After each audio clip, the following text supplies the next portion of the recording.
우리가 믿음을 가졌다라고 하면 오늘 같은 날에 믿음이 발휘되지 않나요? 오늘 교회에 이제 왔는데 주차할 곳이 없더라고요. 사람들은 다 돗자리 들고 웃으면서 양재천을 가고 있는데 우리는 안에서 이렇게 모여가지고 또 시간을 보내야 하죠.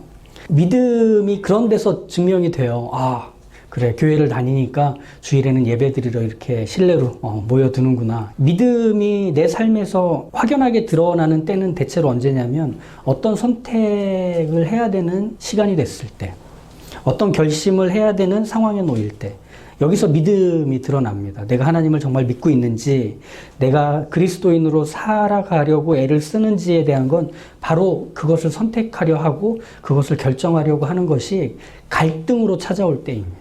그러니까 갈등 없는 신앙인이라는 것은 사실 말이 안 되는 겁니다.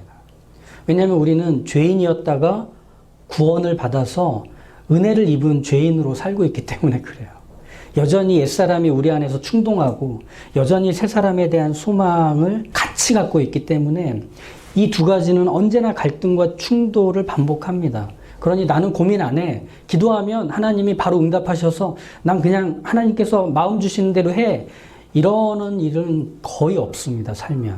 살다 보면. 근데 이 얘기할 때 까마귀가 오니까 좀 느낌이 이상하네요. 네. 무엇보다도 한 번의 선택, 한 번의 결심, 이것으로 내 믿음을 증명하기에는 우리는 너무나 많은 선택과 결심들이 필요한 삶을 삽니다. 지속적으로 말이죠.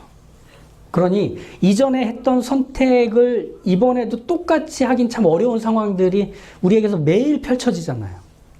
한 번 성공했지만 한 번 실패하고, 한 번 결심해서 하나님이 이런 걸 원하시는구나 확인했지만 10번 그것이 아닌 다른 결심들을 또 하고 사는 게 우리이기 때문에 믿음을 내가 갖고 있느냐 그렇지 않느냐라고 할 때 난 믿음이 없나 봐 라고 스스로 의심하게 되는 일들은 빈번할 수밖에 없는 게 사실이기도 한 겁니다.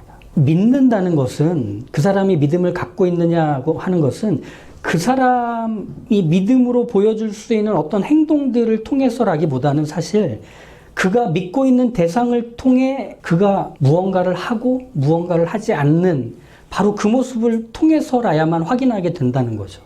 그걸 인정하고 시작하자는 거죠.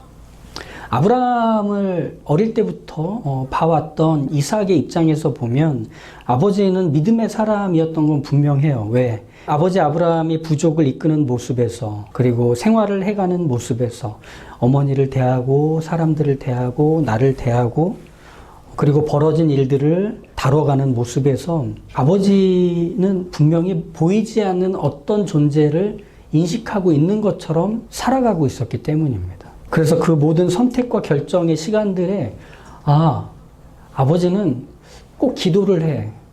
아버지는 꼭 한 번 더 생각을 하고 결정을 좀 미뤄. 아버지는 뭔가 대단한 성과를 이뤘을 때 꼭 돌단을 쌓고 하나님의 이름을 부르며 제사를 드리고 기도를 해. 뭔가 있어. 뭔가 진짜가 있는 거야. 아버지가 저렇게 자신의 삶과 전 존재를 동원해서 그 보이지 않는 존재를 진짜로 여기며 대하고 있기 때문에 그 존재는 진짜인 게 분명할 거야. 이삭은 아버지에 대한 믿음을 그런 식으로 보고 있었습니다. 그 믿음의 가장 생생한 한 장면을 실제로 경험하게 되는 게 모리아 산이었던 거죠. 이삭은 모리아 산 위에서 아버지 손에 묶여서 제물로 죽게 된 상황에 놓였습니다. 그냥 칼만 내리꽂으면 이제 다 끝납니다. 그런데 아버지는 두 가지 모습을 동시에 보여줍니다. 하나는 자신을 묶어서 제물로 죽이려고 칼을 들었던 모습과 또 하나는 죽이려던 칼을 멈추던 모습을 동시에 보여줍니다. 이게 이삭에게는 엄청난 충격이었습니다. 왜냐하면 두 가지가 같이 일어난다는 건 좀 말이 안 되잖아요. 제물로 바치고 싶지도 않고 죽일 생각도 없었는데 칼을 드는 이 의지랑 허공을 향해 들었던 그 칼을 멈추는 의지는 이건 한 사람 안에서 어떻게 하나로 되어 있는 거지? 하나뿐인 아들을 죽이려던 아버지의 각오는 도대체 어디서 온 걸까?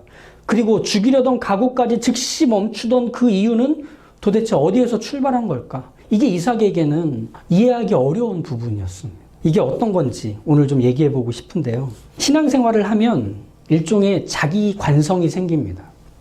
뭐와 같냐면 한 곳으로 일단 물이 흘러서 흐른 줄기가 생기면 거기에서 계속 물이 같이 흘러 물길이 만들어지는 것과 같이 사람에게도 하나님을 믿을 때의 처음에는 낯설고 어색한 일들로 부침이 생기고 저항이 생겨요. 그래서 그걸 하기가 좀 어렵고 힘들죠.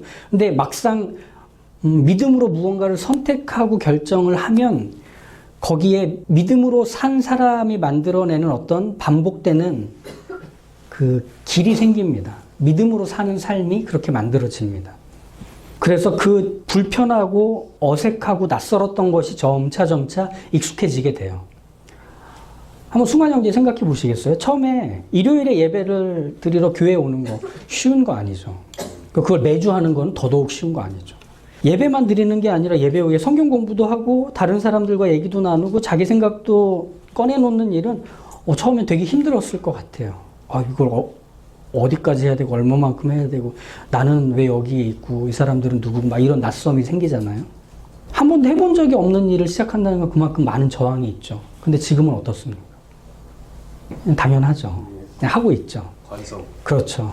이게 믿음도 무언가를 선택하고 결정하던 그 처음이 지나고 나서 이게 반복이 되면 일종의 그쪽으로 계속 흘러가려는 관성이 생기는 겁니다. 자연스러워집니다. 그렇게 자연스러운 거 좋은 거잖아요. 그렇죠? 관성은 물길이 생긴 곳으로 물이 계속 흐르면 그걸로 만족한다는 것.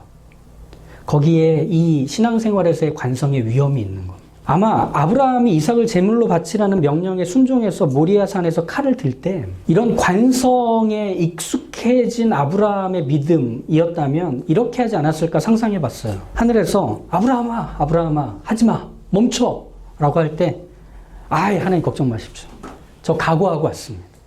집어넣습니다. 이렇게 하고 아브라함은 그 자리에서 기어이 이삭을 잡아 죽이는.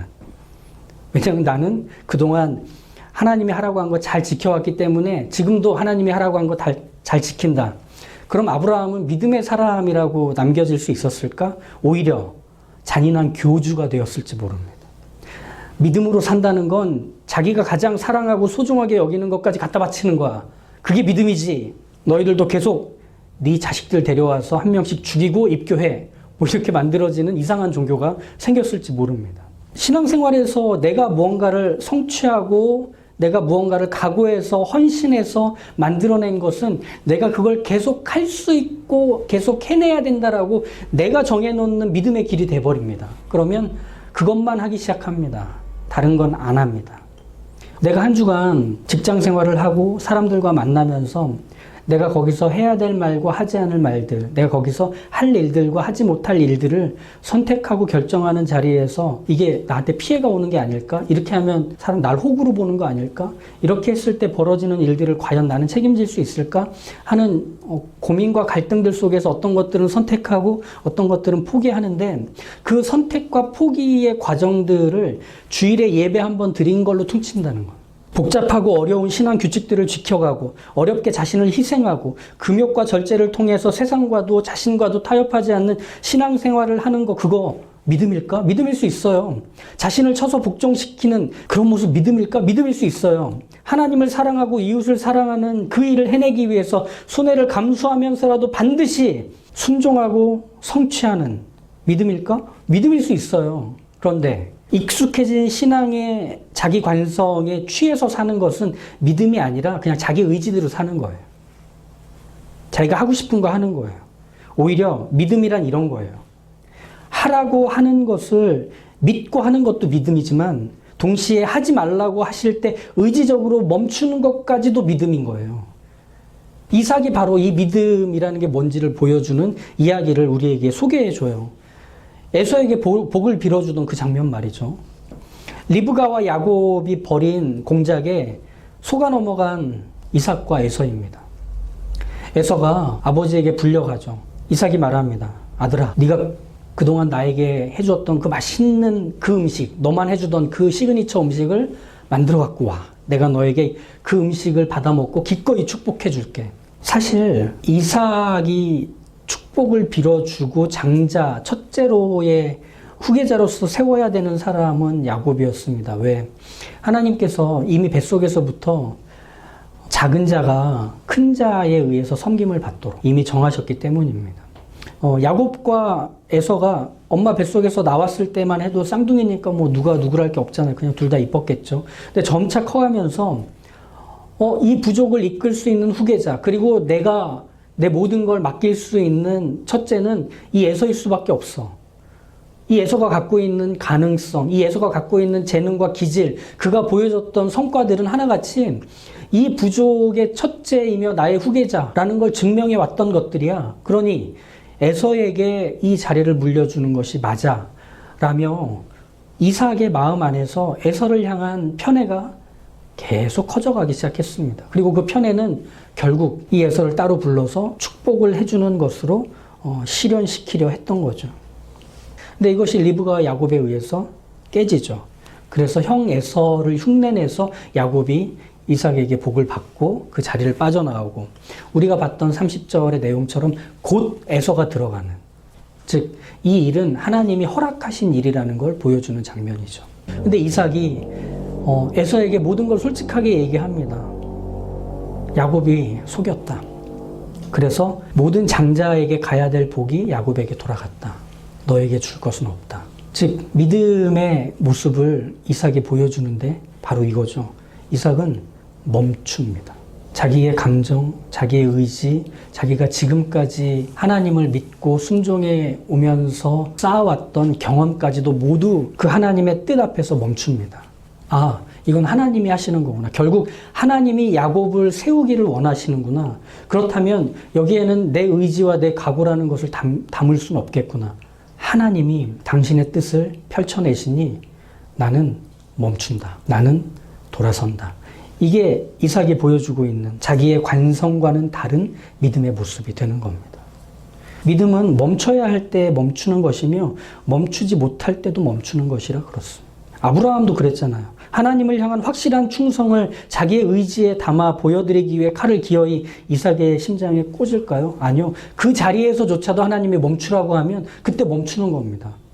하나님의 뜻만 드러내라 하시니 드러내는 겁니다. 다윗은 어땠습니까? 원수 사울을 죽일 두 번의 기회에서 다윗은 칼을 뽑지 않아요. 그냥 쑥 하고 심장에다가 또 등에다가 밀어넣으면 다 해결이 될, 자기 인생에서 제일 힘든 문제를 풀어낼 그 상황에서도 하나님의 뜻, 그분의 계획 앞에서 멈춥니다. 무엇보다 예수님, 그분이 겟세마네 동산에서 하셨던 죽기 전에 그 기도를 생각해 보십시오. 3번이나 땀이 핏방울이 되기까지 힘껏 내 아버지여, 만일 할만하시거든 이 잔을 내게서 지나가게 해주십시오. 그런데 나의 원대로 마시고 아버지의 원대로 하십시오. 믿음의 사람들의 공통된 모습이었습니다.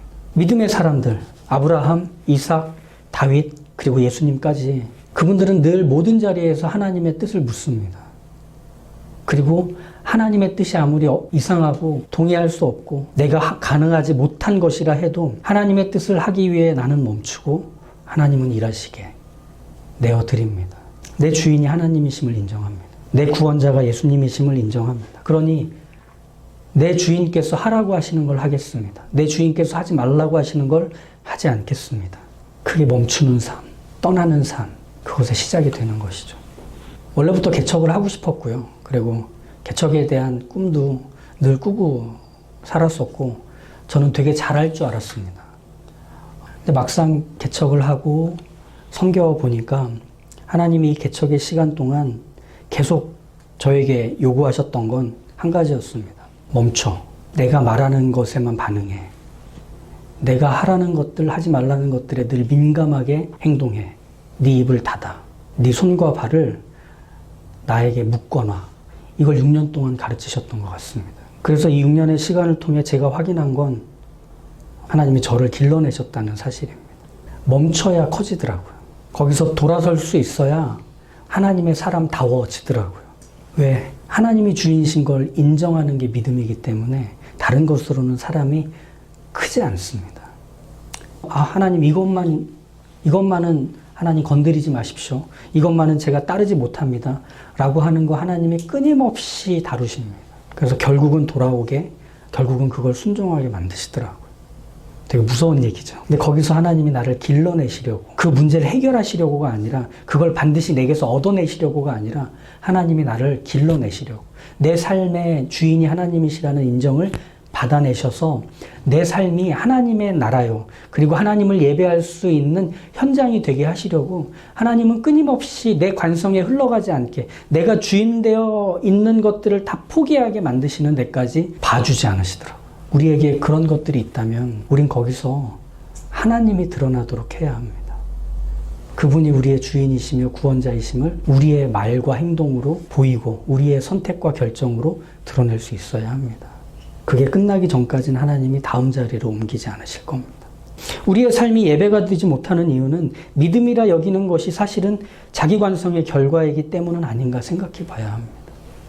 내가 하고 싶은 걸 해내기 위해, 내가 원하는 걸 얻어내기 위해 우린 하나님이 해주실 줄 믿고 하나님이 채우실 줄 믿는다면서 오늘 그걸 알려달라고, 오늘 그걸 해달라고, 그건 하나님의 전능하심을 내 삶의 모든 문제들을 형통하게 하는 마스터키로 삼는 거고, 하나님의 사랑을 일과 결과에 어떤 부작용도 없는 안전한 약처럼 여기고 싶어 하는, 그래서 약을 치는 시간이 예배의 자리라고 생각하는 것일 수 있다는 겁니다. 아닙니다. 하지 말라는 것, 안 하는 것도, 하라는 것, 하는 것도 믿음이 아니고서는 불가능한 일이죠. 거기서 믿음을 가진 우리가 드러나는 게 아니라 우리에게 그걸 하라고 하시고 하지 말라고 하시는 그분만 드러나기 때문에 믿음의 현장은 언제나 예배의 현장이 되기도 합니다.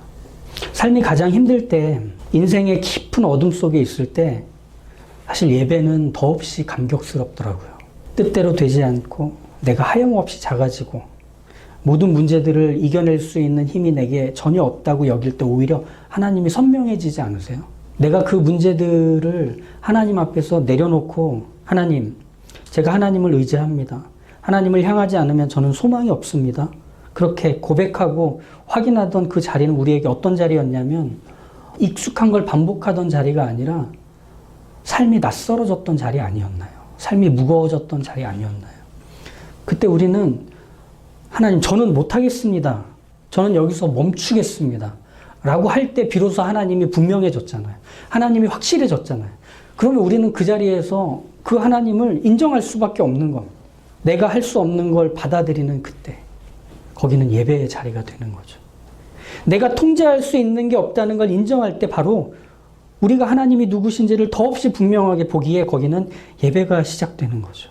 내가 부족하다는 걸 알고 내 불가능성을 인정하고 내 가능성과 내 확신을 계속 의심할 때 비로소 예배가 시작이 되는 겁니다. 자기 관성에 끌리지 않고 믿음으로 멈추고 떠나 언제나 하나님 앞에 서실 줄 아는 하나님의 사람들이 다 되셨으면 좋겠습니다. 기도하겠습니다. 하나님, 어쩌면 이렇게 뭐 하나 쉬운 게 없는지, 아니 이것만 선택하고 이렇게만 결심하면 된다고 알았는데 막상 거기에 발을 들이니 또 다른 우주가 펼쳐지고 또 다른 상황이 벌어지고 저희 어떻게 해야 되는지 정말 모르겠습니다. 맘대로도 못 살게 하시면서 이제 무엇 하나 이렇게 세세하게 간섭하시는 하나님이 벅차고 버겁고 두렵습니다. 하지만 그것이 하나님을 주인으로 또 왕으로 또 아버지로 구원자로 인정하라시는, 그것이야말로 우리가 원래 있어야 되는 사람다움의 모습이며 회복되어야 될 하나님의 형상임을 알게 하시니 주님, 우리 여기서 멈출 수 없습니다. 우리 여기서 타협할 수 없습니다. 우리 여기서 계속 같은 모습으로 내 고집 부리며 내 관성에 치우쳐 못난 모습 가진 채 살아갈 수 없습니다. 저희를 변화시켜 주십시오. 저희에게 믿음을 주셔서 새로운 길, 낯선 길, 두려운 길, 불안한 길, 하지만 하나님이 가라 하신 그 길을 믿음으로 가는 저희들 다 되게 하여 주십시오. 그것에서 바로 하나님의 사람의 크고 아름다운 모습이 빚어질 줄 압니다. 그곳에서 바로 하나님이 우리에게 가지신 원래의 계획과 뜻이 성취될 줄 압니다. 거기에서 바로 하나님의 사람으로 커갈 기대와 소망들을 품고 이 세상이 감당하지 못할 하나님의 사람의 그 크고 아름다운 것들을 펼쳐내는 내 인생이 되었음을 하나님 앞에서 노래하고 영광 돌리게 될 것일 줄 믿습니다.